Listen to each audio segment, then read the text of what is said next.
मज़ीद वीडियोज़ के लिए पाक उर्दू स्टोरी चैनल को सब्सक्राइब करें। आज हम दो बेवकूफ़ बकरियों की कहानी देखेंगे, तो चलो शुरू करते हैं।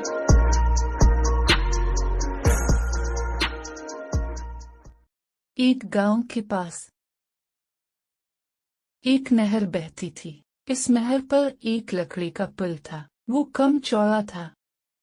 इस पर एक वक्त में एक ही आदमी गुजर सकता था। एक दिन की बात है। एक बिक्री पुल पार करके दूसरी तरफ जा रही थी। इसी वक्त एक और बिक्री वहां आ निकली। पहली बिक्री ने दूसरी बिक्री से पूछा कि तुम कहाँ जा रही हो? तो उसने जवाब दिया कि मैं नहर के पार जा रही हूँ।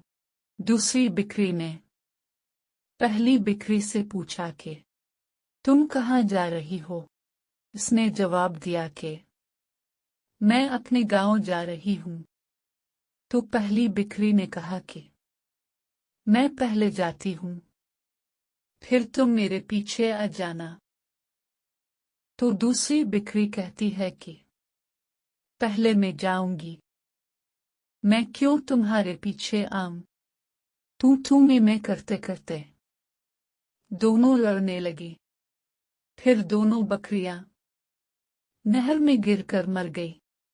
अखलाकी सबक: देर से पहुंचना ना पहुंचने से बेहतर है।